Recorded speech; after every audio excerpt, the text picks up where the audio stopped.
Here's my second example. This species is known as the axoloval. It's actually probably, in this case, easier to pronounce the Latin name, which is Ambystoma mexicanum. Now, this creature, besides looking like a creature from another planet, is quite extraordinary in other ways.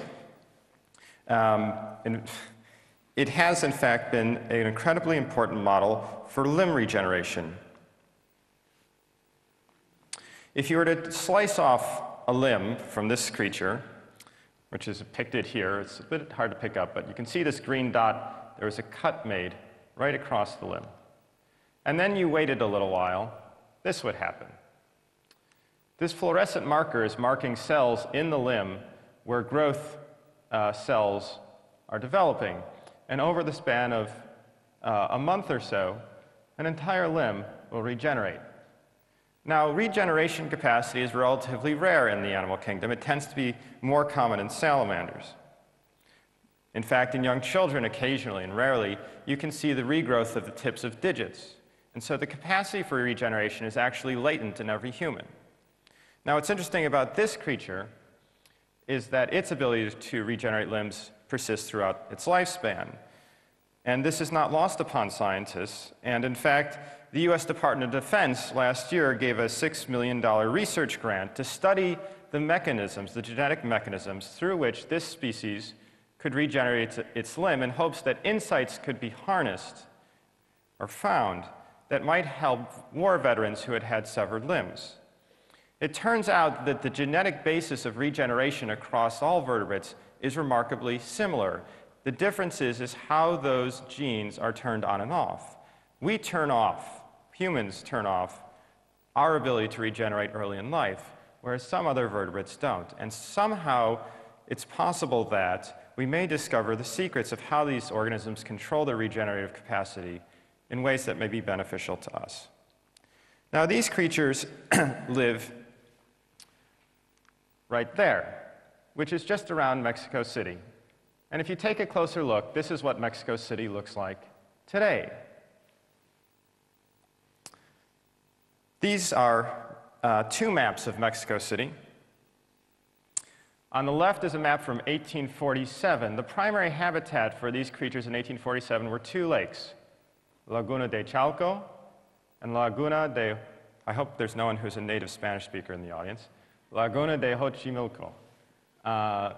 So the habitat for these creatures was mostly in these two lakes. They are amphibians. They live in fresh water and on land. This is a picture of Mexico City today. And being a very astute and observant audience, you'll notice that there are some differences. This lake was drained because there were concerns about flooding. Lake Chalco, on the other hand, remains somewhat intact as a dry basin, but has largely lost any continual year-round water supply. The loss of habitat for this species has left 400 individuals left in the wild. I next turn to these creatures, cone snails. Cone snails are a genus of marine meat-eating mollusks, numbering 700 species in all, roughly, that live on or near coral reefs and are local inhabitants, of course, to the shores of Australia. Some of you may have even had the occasion to meet them close up, enticed by their mesmerizing shells, but I hope not too close, as these snails, despite their diminutive size, can pack a serious, even lethal punch in their venom. They are beautiful and deadly. Their shells have been collected for centuries. The most famous collectors of all time were the Dutch. They were big fans of conus shells. In fact, to give you a sense of how much the Dutch prized the shells of cone snails, this is a depiction of two items that came up for auction at the same time in 1796 in Holland. On the left, we have the famous Vermeer painting, Woman in Blue reading a book. On the right, we have a specimen of Conus sedonuli, so-called the matchless cone, matchless because of its supposedly matchless beauty. And so I ask you, which one went for more at the auction? Well, the Vermeer went for a very impressive 43 guilders, but the cone snail sample went for 5 times as much. Now, I'm sure you're thinking to yourself, those crazy Dutch, only they would be foolish enough to pay more for a shell than for a Vermeer. But I submit to you that, in fact, the Dutch weren't as crazy as you might think. You will recall that I said that cone snails are meat eaters, and some species' diet consists primarily of fish. Aha!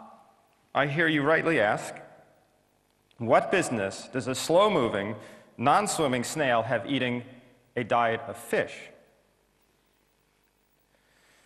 Their success in capturing fish relies on delivery of a potent peptide cocktail that within seconds disables its prey, as is illustrated here.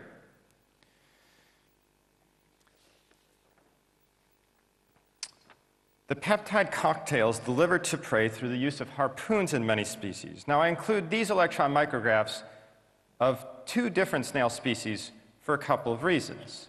One is simply to marvel at nature's design. Each species has a uniquely designed harpoon, which are quite elegant in their own right. Another is to tell you that the snails coat these harpoons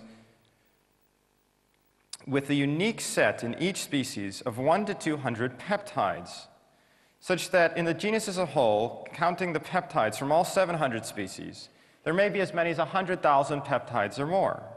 To put this in perspective for you, the plant alkaloids, which are the sources of some of our most useful medicines, such as morphine or vincristine, which is a cancer drug, and atropine, number only about 10,000.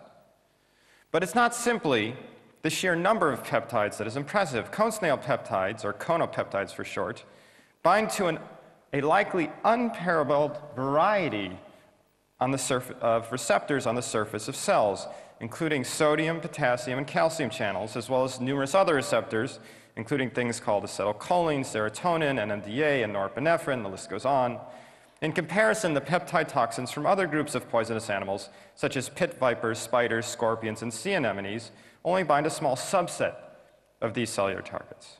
Now, on top of that remarkable diversity, can be added that the peptides from Conus are breathtakingly specific for the targets they bind, preferring, for example, one subtype of calcium channel over another by 1,000,000-fold.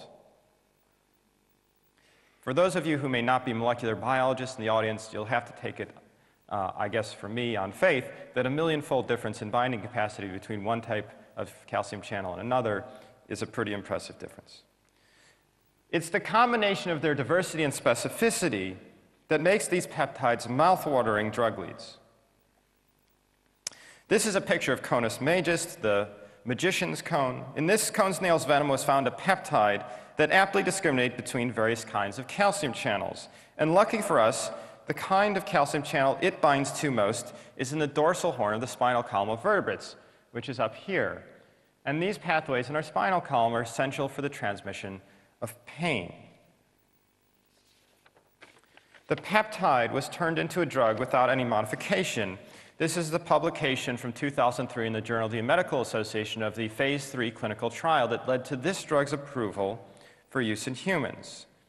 In this study, among 108 patients who had pain unresponsive to maximal opiate therapy, more than 50% had a significant clinical improvement in their pain. And almost 20% or more had complete resolution of their pain. This result is nothing short of miraculous. It is a medical breakthrough on the order of penicillin for the treatment of bacterial infections and represents a watershed event in the management of chronic intractable pain. The treatment of chronic pain hasn't really advanced very much since the discovery of the opiates more than a century ago. While you've made improvements to morphine, the mainstay of opiate therapy, and made drugs that are more potent and last longer, all opiates are still hamstrung by the problem that plagues all opiates, known as tolerance.